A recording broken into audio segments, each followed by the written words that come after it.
Hello, ladies and gentlemen, boys and girls. Welcome to VUX World. Today's show, I am super excited for the guest that we have on the show today. If you've ever heard him speak before, if you haven't, you will have done by the time we finish this. If you haven't heard him speak before, by the end of this podcast, you'll realise that this guy is immensely passionate about voice. He is one of the leaders in the voice space. He's been doing this for quite a few years now. The company he's founded is leading the way in enterprise voice app development for companies across the world. He is Bob Stolzberg of VoiceXP. Hello there, Bob. Wow, thank you, Kane. Thank you, the listeners. That was quite an introduction. I'm kind of in an aw shucks moment. It is truly a pleasure to be here and share what we've learned and a little bit about our story with you all today. Thank you. Wicked. Thank you for joining us. And we also have Dustin Coates along for the ride once again. Hello there, Dustin. Hey, Kane. Hey, Bob. Looking forward to chatting, learning more about what you're doing, Bob, and learning from your experience as well. Yeah, back at you, Dustin. I can't wait to learn more about the book you've got coming out soon, too. Indeed. And speaking of the book, we haven't mentioned the book in a while, Dustin. Why don't you tell people, give them a little bit of a refresh on what you're working on? Yeah, definitely. I'm writing a book called Voice Applications for Alexa and Google Assistant. It takes you from not knowing anything about how to build these skills and voice applications to being able to release them on your own. And I see, Bob, that VoiceXP is hiring some junior skills developers. So perhaps some of my readers can come send you an email when they're done. Absolutely. We'd love to talk to people out there that are interested in changing their careers or getting into the voice as their career. It's never been a better opportunity to get into technology and get into voice. Fantastic. And you can follow along Dustin while he's writing that book. You can follow it along as and when new chapters are released. We'll put the link in the show notes underneath here so you can jump straight to it. Well worth checking out. So, Bob, hello again and welcome to the show. Hello. Now, thank you. There may be people who are listening to this and are perhaps familiar with VoiceXP. You've been sponsoring Voice First FM podcast shows for quite some time now. For those people who haven't heard Voice FM before and are not familiar with yourself and with VoiceXP, do you want to introduce us to yourself and tell us a little bit about VoiceXP? Sure, I'd love to. I, again, appreciate the opportunity. Hi, everybody. This is Bob Stolzberg. I'm the founder and chief executive officer of VoiceXP.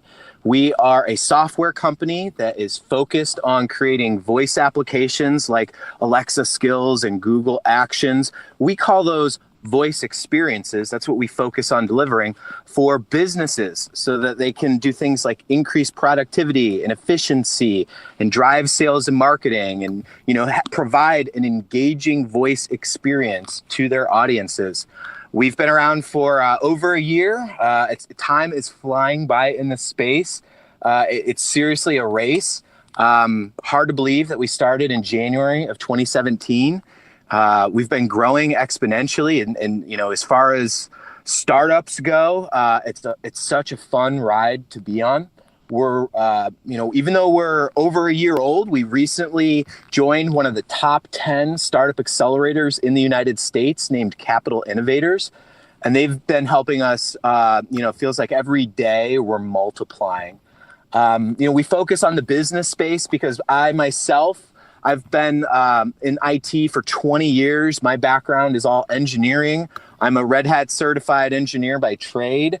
I come from a really, operations engineering background, and through my career, I've moved into consulting and sales engineering, solution architecture. And, in the past couple of years, I did tours in the product organizations, building programs, running managed services and marketplaces. And, I feel very fortunate that all of my experiences in enterprise IT have culminated to this moment and opportunity in time. And I really do feel blessed because to be where we are in the voice space, first of all, we got in early. So we were at the right place at the right time with the right market conditions. And we have the right team and right network and resources in place to build something amazing, and our goals are, number one, to make St. Louis, Missouri, the epicenter for voice technology. That's our home base. We've got a lot of businesses here using voice in the process of adopting voice. And we love changing the world. Our customers are the ones that get that credit because of their use cases and what we're developing with them and making come to fruition. But, that's a little bit about us. We're a voice app company. We focus on the business, and some of our customers are creating amazing solutions. And our whole team is from an enterprise background. Both I got to give recognition to Bonnie Snyder and Mark Tucker. If you want to hear more about them, check out the Voice First FM podcast. We gave amazing intros, and they're the real stars of the show on the latest edition. But that's a little bit about us, Kane. Thank you. Fantastic. Nice one. Yeah, definitely do check out that. It's the This Week in Voice episode. By the time this podcast's out, it's probably going to be a couple of weeks old, but the topics in there are going to be relevant. It's not necessarily kind of timely stuff. It's stuff that you can still check out now and it'll still be 100% relevant. And it is an excellent podcast. So do check that out. You mentioned in there then, Bob, you were talking about a few things, and let's try and see if we can cover a little bit of that. The team that you mentioned is quite kind of obviously more than capable, and it sounds as though you've managed to find some people of extreme talent. Tell us a little bit more about that team. That's kind of three of you. Presumably, are you kind of the senior part of the company? How big's the company, and who else have you got kind of on board? Yeah, we've got a total team of 12. There's a lot of people behind the scenes, but Mark is essentially running our product and engineering organization. Bonnie's running sales, and I'm the CEO, so I'm kind of the quarterback and the janitor and anything else in between. Really, it's a great team that just came together. And I've been working with Bonnie for 5 years and have an amazing amount of respect for her. She left a career as a 10-year regional sales director who had achieved 100% quota every year, was always going to President's Club or Circle of Excellence. The reps from her team before she left corporate America, 2 of them went to Circle of Excellence. So to have an amazing sales leader, let alone a female sales leader who's a role model, leave, corporate America to take the risk is so profound. And that was just, hey, Bonnie, you're brilliant, you're capable. And she showed the interest, she recognizes that voice is the biggest opportunity of our lifetimes. And she wanted to take that risk to get that opportunity. That's the price. And Mark, I met through, both of us are Alexa champions. We literally got on a phone call last May where, Amazon invites you. You have to be recommended. It is a legit program of people who are very proactive and leaders in the Alexa community, not just developers, but people that host events, write code, empower others. For example, today I was at my son's elementary school, 8 a.m. on a Friday, volunteering to teach robotics class about Alexa. And some of us host meetups and are speakers. Like, there are people that go out of their way to promote technologies, and Amazon recognized both Mark and I, and we were both just so passionate about voice. And I'm like, hey, I've started this company. I need great people like you. Your ideas and execution are amazing. And he's like, hey, I'm at the right point in my career where, hey, I can take that jump because I want to focus on changing the world with voice. He too sees the big picture opportunities and how this can, fundamentally change business and our human behaviors. So, again, it was all serendipity in how VoiceXP formed up and how we're rolling out. And everything just feels really natural. We're just taking it deal by deal, day by day, feature by feature. Nice. So you mentioned there that you'd kind of, everyone's kind of spot on this opportunity. You mentioned a few times that it's a really big opportunity. When did you first kind of realize how big of an opportunity this voice space is, and explain a little bit about why this is such a big opportunity in your eyes? The first lightning strike was when I had somebody call me up they knew we were, we were doing Alexa skills, and somebody said, hey, I want to take an Echo show, an Echo at the time, and I want to put it on stage at sales kickoff, and I want the CEO to ask a bunch of questions and really, impress everybody. And, that's what it is. It's a dog and pony show, but it shows the innovation, right? And they said, can we do that? I said, yeah, absolutely. And I called up my team and they gave us a price. This was before we were really formed. This was all like contracting the work out, and they gave me a price. I think, okay, here's the story. You guys are going to freak out, right? But this is why I left my job, my 20-year career to start a company and go full in, is because you get the call. Yeah, this is what I want. Well, hold on. Let me call my developers. Hey guys, how much to do this? $500, Bob. This Alexa stuff, we're aces at it. Okay, cool. I call this customer back. Hey, it's 15,000. We're in. And I'm like, okay, cool. It didn't work out because this was a Fortune 100 company that legal killed it because it's just to do something. The sales kickoff was in 45 days, and anything through a big company and legal takes an act of God to get that through. So it didn't work out, but I knew I had something, right? So that was the big moment. And coming from enterprise backgrounds, knowing how to sell into an enterprise space, it just felt real natural to do that. So that was the real lightning strike moment. And since then, we've created business solutions, for sales, marketing, HR, finance, legal, and even down for small businesses too. So it's not just the big guys, but we specialize in a lot of custom integrations that deliver, true business value and generate revenue. So to answer your question, I hope I didn't ramble too much. No, that's good. That's good. Yeah. So, let's say that you're obviously immensely passionate about this kind of area. What, and again, going back to in the beginning in the intro, you mentioned about how big of an opportunity it is.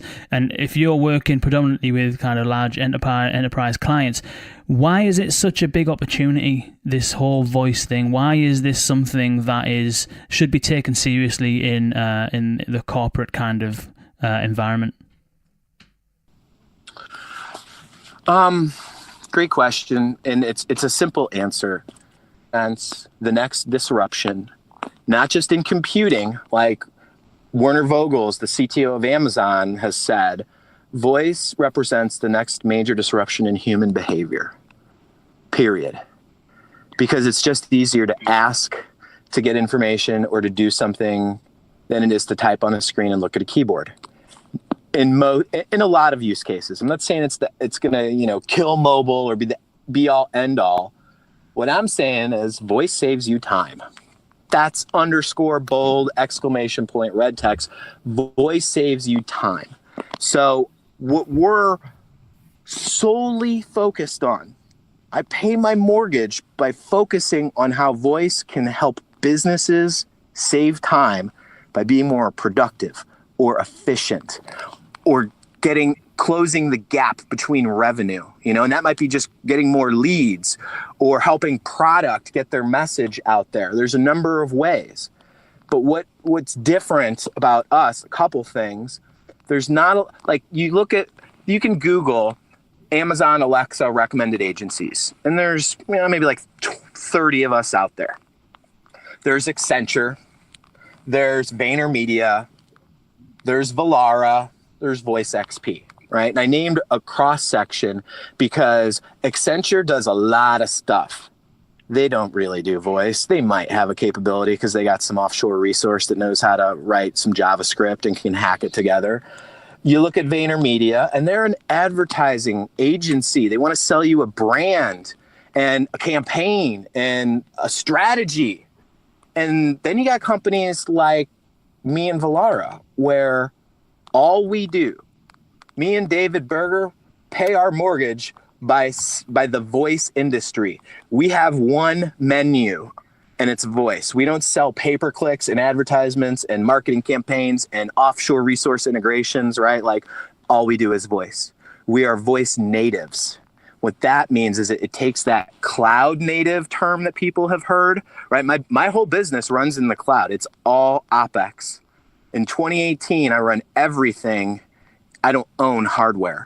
And Voice Native is a company that takes those same cloud principles, but lives solely in the voice space. And I want to recognize a couple others that are out there, like the Orbitas, the Lingos, the Bespoken Tools. There's a few of us. There's a handful that have made that jump early, and we've, been hustling and grinding because we believed the bigger opportunity. And that's the segue that you asked about.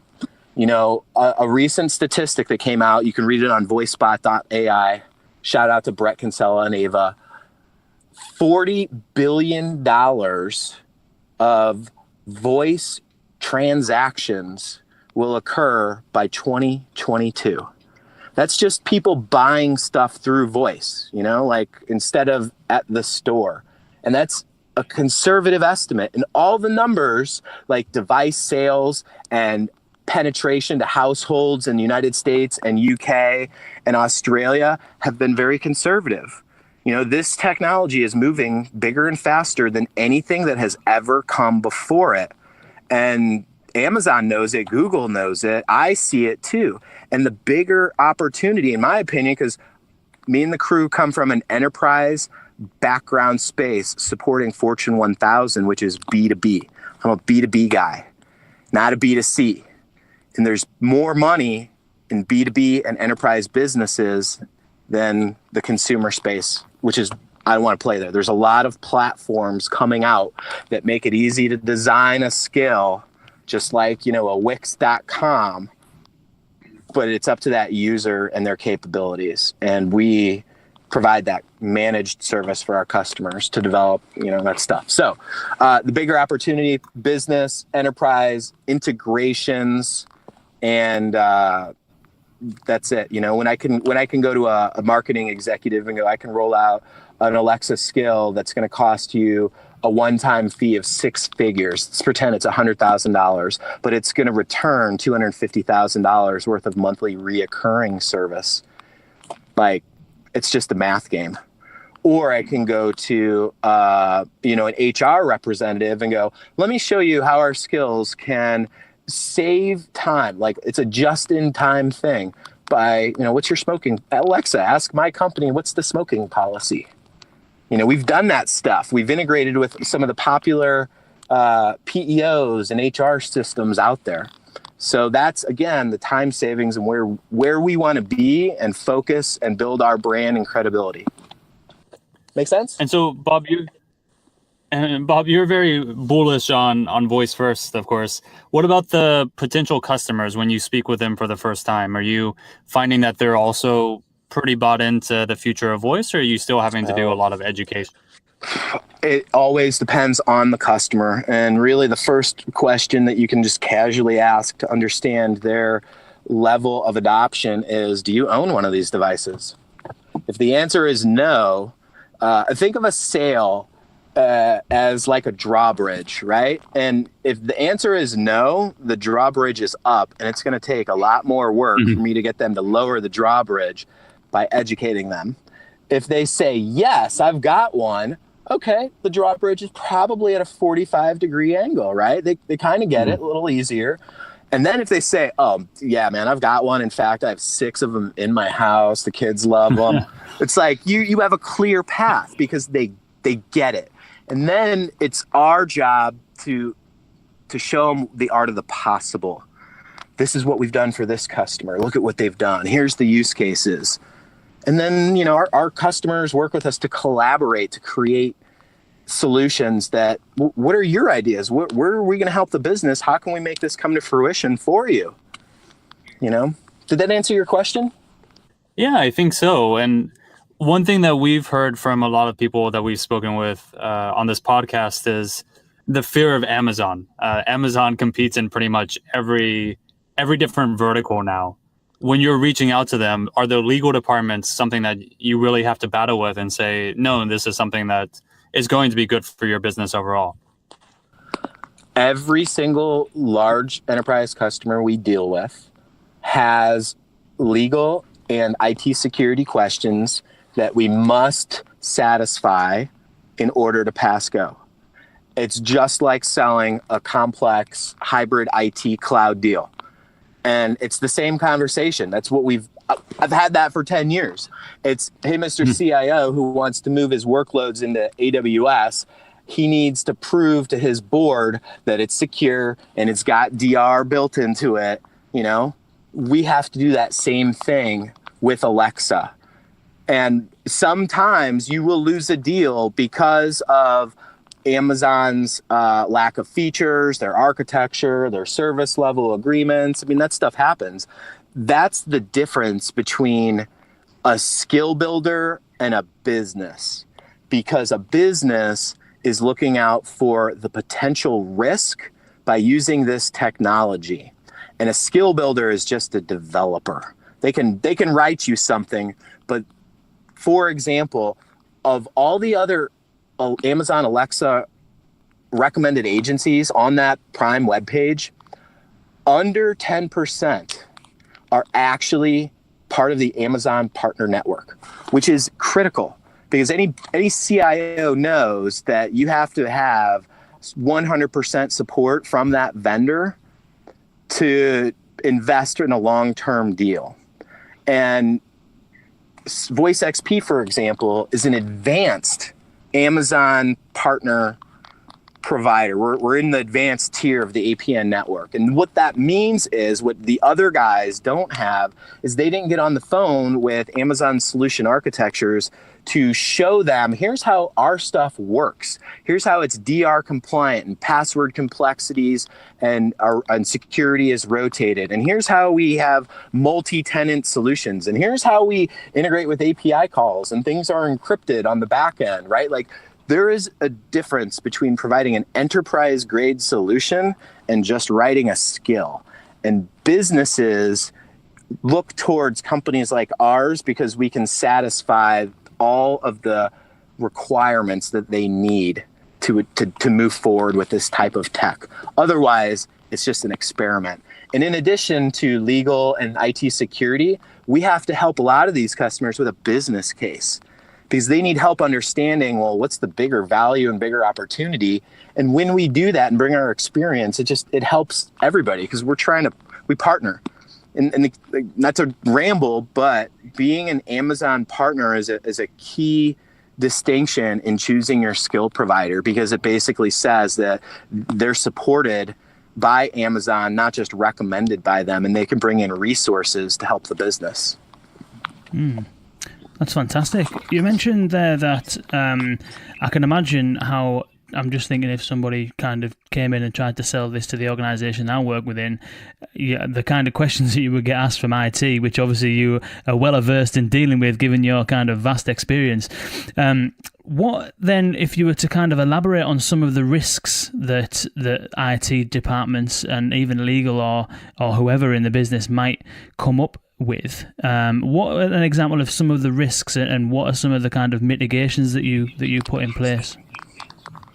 Sure, that's a really intelligent question. You know, we work with some companies in the hospitality space that put devices in hotel rooms, and you know they want to make sure that people can't install other skills or abuse the devices, right? Like we've heard stories of police kicking down doors because somebody left their Alexa on the volume 10 playing music and it was the wrong kind of music, you know? So imagine that in a hotel experience. In addition, you know, every hotel is worried about security. You know, what is this thing recording? What is it going to have access to? If someone checks out, can the next person get access to what they did in the past? Is it collecting personal info? You know, so those are the types of things that you have to be prepared to answer and have solutions for.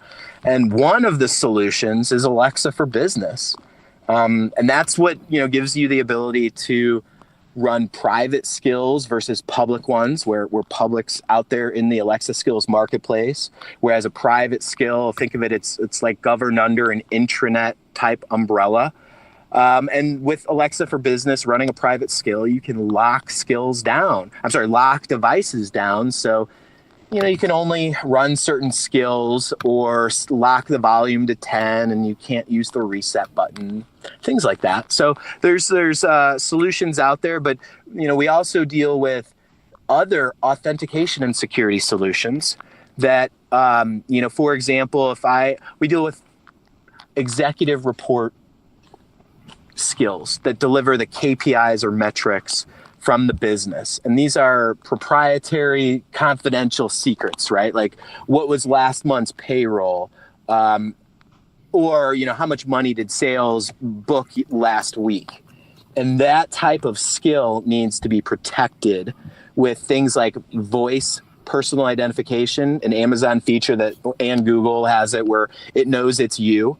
We also implement other solutions that might send you a text message or an email with a multi-factor code or a link to click with a timer on it that acts as the trigger to then authenticate. And again, those are all enterprise grade solutions that most, average skill developers, rookie shops just don't even know about, couldn't deliver, but that's how we protect these things because it's business at risk.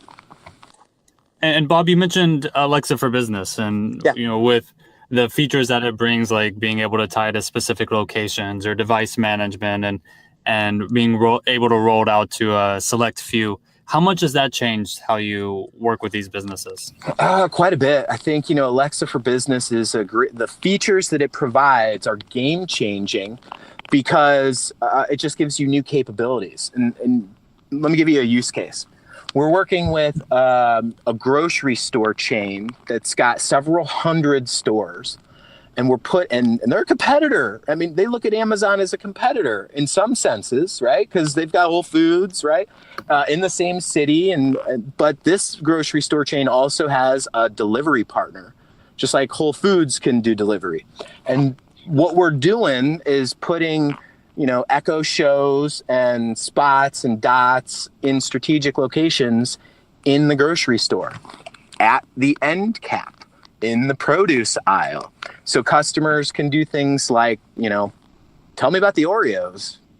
Nabisco paid them to have some cool skill running, in a JV with us. Where's the toilet paper? It's in aisle 7. We've got partnerships with the companies that map the store location data, and we retrieve that so that the customer can have that good experience of finding things in the store. And, the sources of these things you buy are so important to consumers right now. Imagine going up to the produce aisle, and while you're bagging your tomatoes, you say, Alexa, ask a grocery store chain, tell me about the tomatoes. And it pops up this great video that they've already got that shows, how they came from the farmer down the road and they don't have pesticides and, it's family friendly and it ended up, on your plate. That's the type of experience that we deliver. And that's the type of use case that we're rolling out. And we can't just make a public skill to do those things.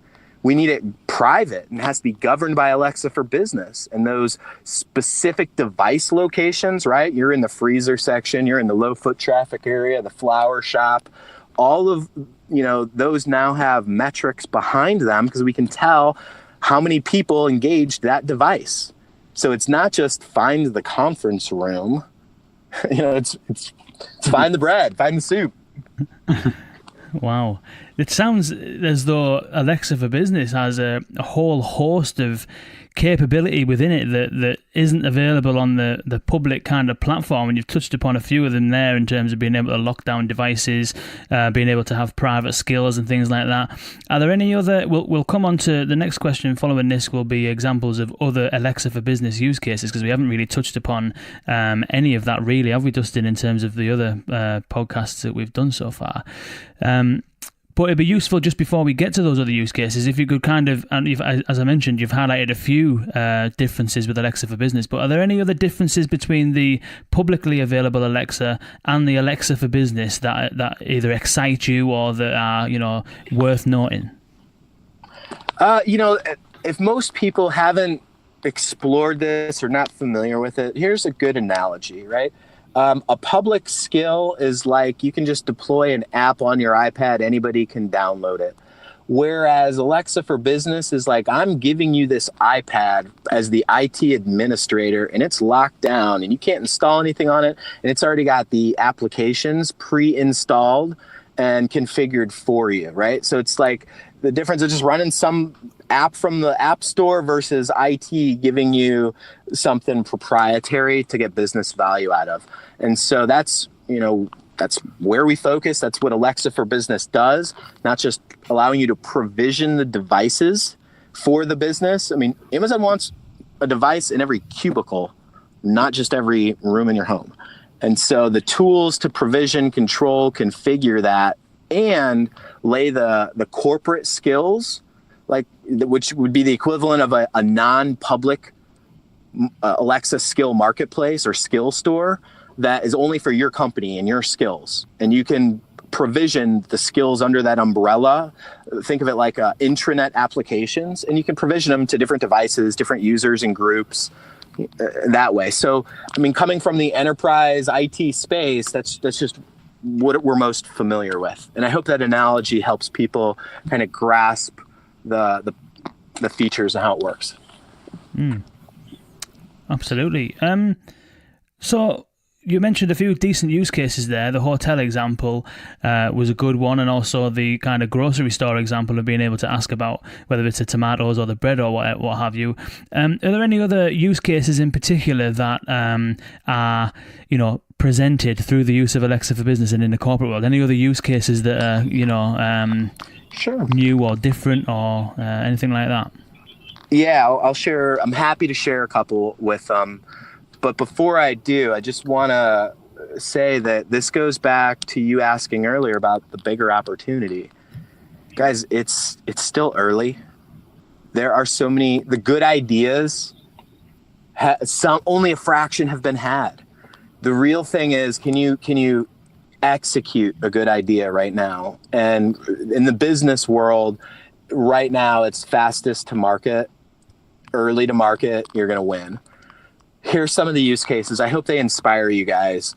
And here's how I think about it. Because again, me and the team have been solely focused on the business, and we get microscopic on things so that we know the little details, the bigger details, we could see the forest through the trees. But here they are.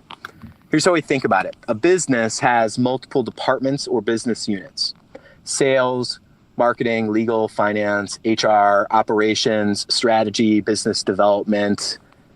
You've got a wheel with a bunch of spokes coming off of it. And then we focused and work with our customers to develop the use cases to help their business for those different business units. I'll give you a really good example. Our partners, Dynatrace, amazing application performance monitoring company, they have a skill called Dynatrace Davis that when configured, ties into your IT environment, if you're on Amazon or CenturyLink, wherever your cloud infrastructure is, or on-prem, and it gives you info about your environment and your application performance, and it gets proactive about the diagnostics, right? You can receive an Alexa notification that says your web server's at 90% CPU utilization, or you can find out why transactions failed. So that's a good use case in itself of what Dynatrace is doing to provide application insight to users. And that helps operations, right? Now, what if you're a call center in operations? We've all seen those big dashboards with how many calls are in queue and how many people are taken and average numbers, right? Well, what if that manager or leadership could get that same info that's on the screen by just a voice report? And to take that a step further, right? What if you're an executive who has to get sales data out of, your CRM, whether it's Salesforce or we use HubSpot. We're developing HubSpot integrations because we like to eat our own dog food. I need to know how many appointments were booked yesterday, how many inbound leads came in through the website. I mean, there's just different metrics and KPIs that it's easier to ask to get that info than log into a system, find the right dashboard, and look at it. So then you want to transfer over to, let's go to a fun one, okay? And this is really so greenfield, I can't see the end of the field. And it's media and entertainment. we created the first Alexa skill for a platinum recording artist, like a famous rapper. And it allows you to do things like, find out his tour dates, how do you book him, play a song or a video. And, that, and now, we're part of all the Alexa betas, and monetization is no secret. It's out there. And now we're developing Alexa skills with large musicians so that you can purchase a subscription to get to unlock more content, or you can do a one-time purchase to get a song or buy an in-game item. So those are some other cool use cases. When you see popular artists and brands and influencers adopt skills, I think it's going to really, really influence the younger generation. I mean, Taylor Swift, you've been sleeping, or I'm not hip enough to name any young artists and stuff, but I know that Drake broke Twitch a couple weeks ago playing games on there live. And it's like, why doesn't Drake have a skill? This is a new outlet, new platform for his fans to engage with him, and a new creative outlet for him. And that's a whole business in itself. I've talked to a couple large music labels about this technology and implementing it for labels under a bigger umbrella. If you want to jump over to a use case I shared earlier, human resources. With Alexa, what's the smoking policy? What's the vacation policy? What's the next day that we're off? How many hours of PTO time do I have? I got an ADP integration, holler, those are the things that there's so many different systems for people to tie into. And it goes back, the bigger opportunity is every piece of hardware and software out there will need to be integrated with voice, because the customers are going to want to just ask to get the info, and businesses are going to have to retrofit or build new. So with bigger opportunity is business, and the use cases, there's still so many that are undiscovered. You mentioned, so when you're working with businesses to build these skills, and you give a few examples there, let's take that HR example. What's the policy on XYZ? Are you predominantly or always integrating with a back office system that will produce and then speak back that information? Or is there then an overhead for the business to maintain some kind of content somewhere that populates answers to those queries? I think it's a custom solution for every customer. And I'm not in the business to manage your Oracle or SAP. We're in the business to write integrations to that and maintain it. And oftentimes we have to work with the application teams, specifically maybe the infrastructure teams, but I don't want to have a large footprint to support this stuff. We write web apps that you talk to. This is essentially what it is. And we create solutions on the back end. Well, a lot of times they'll need storage and databases and caching services and message buses. And that's what complex enterprise applications use. So oftentimes our customers already have those systems in place, and it's our job to interface with their teams to work on a voice integration. So they normally don't have to spin stuff up. Everybody's busy maintaining. They don't want to add new. So far, we've, I think, pretty exclusively been speaking about the Alexa platform, and maybe that's saying something in and of itself, but how often are you building things on other platforms for your customers? Quite frequently, because the smart businesses know not to get vendor lock-in. And they also know they have to have extensible products, which basically means you got to have, if you're developing a voice application, you got to have it on Amazon and Google and Cortana if you're that big. Most companies, what we recommend is, hey, start with Amazon Alexa. They've got 70% of the market, the most adoption. The feature sets for business are a little bit richer, But the bigger, I met with one of the largest chemical engineering companies that we're working with, and everybody wants to figure out a strategy and a roadmap that is agnostic because there's billions of dollars at stake for some of these businesses, and they will not put their eggs all in one basket. So if you're really good, and I'm sharing, some experience here, these big businesses are working with companies like ours to do retainer and licensing deals because they want to help develop products and take them to market. They don't just, or maybe they'll bring in, a company like ours to come in and do the development, documentation, training, and then hand off. But oftentimes it's let's build something together. It's not a one-off development. It's not just content management. There's bigger opportunities for the business. And are you using any internal tooling or external tools like a Jovo, et cetera, to build these multi-platform skills? Absolutely. There's some really great partners in the ecosystem. And we don't want to get vendor locked in either, So there's some really great platforms that allow you to build Alexa skills on them. I'm not going to name them individually because they come with a buyer beware caution. You don't get your code. You can't download it and take it out. You have a conversation design that's like, saying I can draw a paper design of what I want my website to look like, but I don't know how to write HTML. And the value is in having that HTML so that you can go to a different website host and still have something active. And there's feature set limitations on some of these platforms too, because Amazon and Google are rolling out features faster than they can keep up with on their tooling. And so there's some of them are really great, easy to use. If it's the right use case, right customer, recommended is what I say. But for our customers who want something complex that's custom, those services that just let you draw out your, conversation and your dialogue flow does not cut it.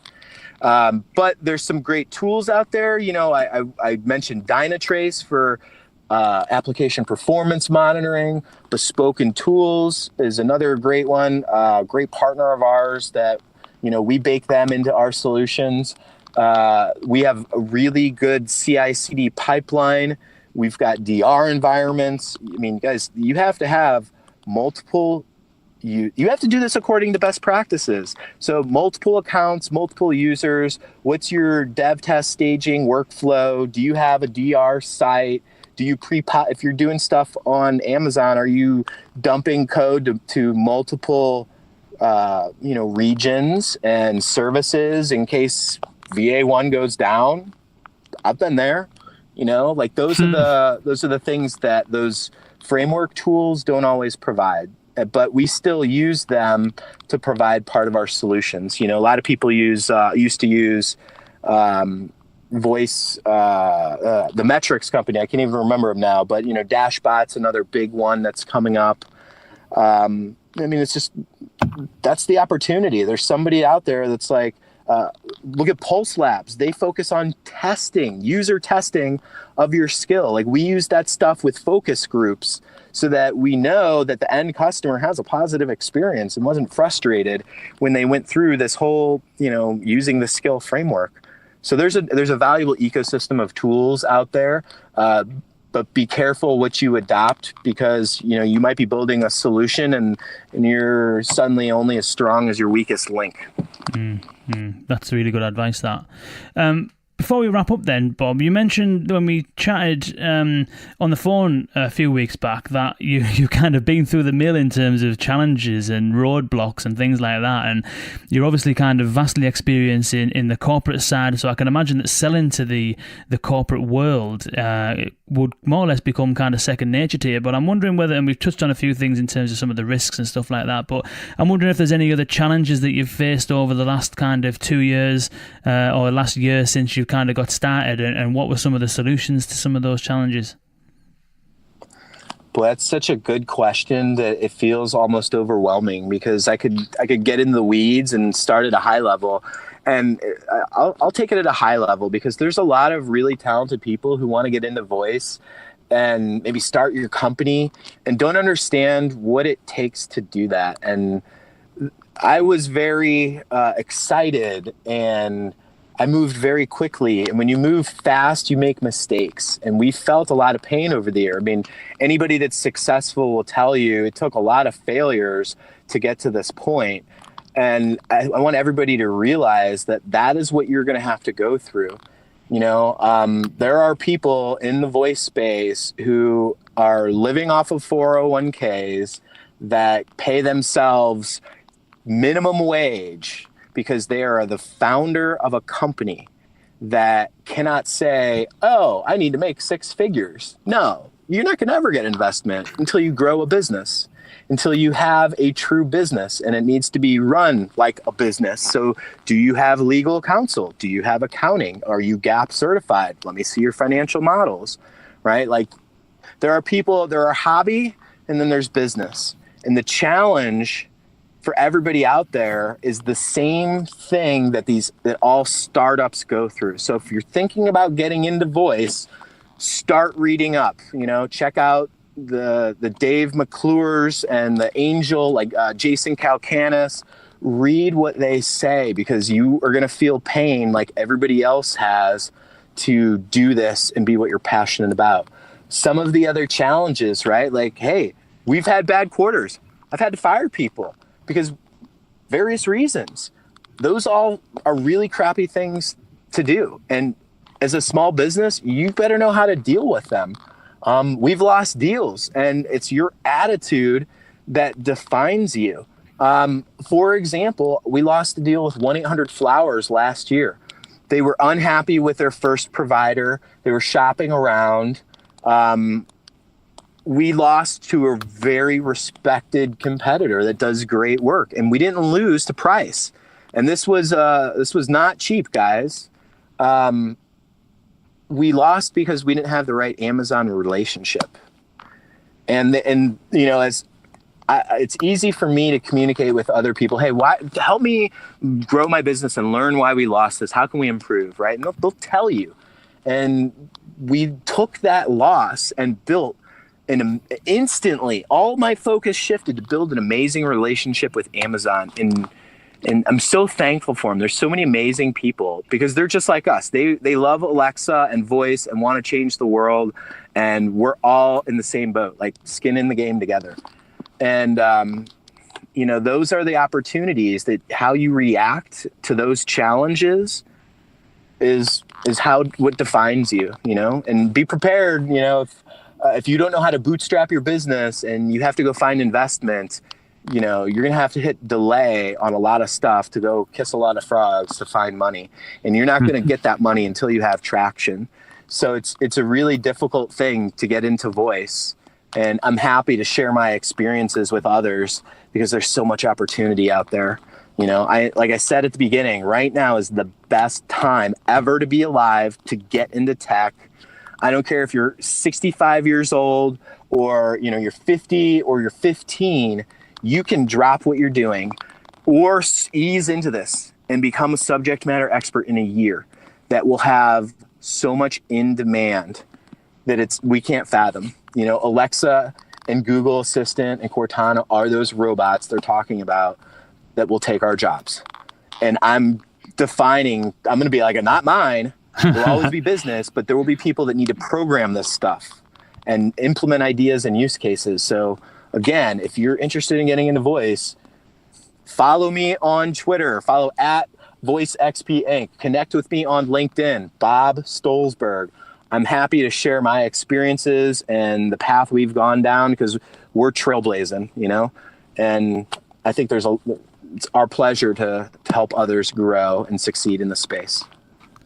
Wow, that was inspirational. Thank you so much, Bob, for taking the time to speak to us. That was such an interesting conversation. That really, really appreciate you taking the time to speak to us. That was absolutely immense. Thank you so much. My pleasure. Hey guys, if you want to learn more, if you're a business that wants to just see some demos, explore, just shoot me a mail, demos@voicexp.com. Check out the website. We're relaunching it in the near future. I'm again grateful for the opportunity to share our journey and customer experiences with you all. Thank you, Kane. That was Bob Stolzberg from VoiceXP. Thank you so much, Bob, for joining us. Thank you, Dustin, for co-hosting. That was an interesting episode, that all about Alexa for business. I mean, there's some features in there that I didn't even know existed. Being able to lock down devices and all that kind of stuff is absolutely unbelievable. It looks like, and it sounds like, and it is the case, that VoiceXP are doing immense work in that space, and Bob's experience on the enterprise side has obviously set that company up immensely in a position that I don't know whether any other voice first company are in, which is fully understanding the enterprise client and the people who make purchasing decisions and the kind of needs that they have and security requirements that they need to meet. And he seems to be in the perfect position to be able to allay all of their fears, manage all those risks, and it sounds as though VoiceXP are doing amazing work, and I wish them all the best for the future. Hope there's been plenty of insights in there for you. That was one of the most inspiring podcasts that we've done, really. Well, it probably was the most inspiring podcast. I think that, you know, his knowledge and passion for the topic is immense, and it sounds as though there's some real big opportunities to be had in the Alexa for Business space. So thank you, as I said, Bob, for joining us. Really appreciate that. Thank you, Dustin, for co-hosting. Don't forget to check out Dustin's book. Again, the links will be in the show notes. And lastly, but certainly not leastly, if that's a word, I'm sure it is, and it is now if it wasn't before. Lastly but not leastly, thank you all for listening, and until next time, see you later.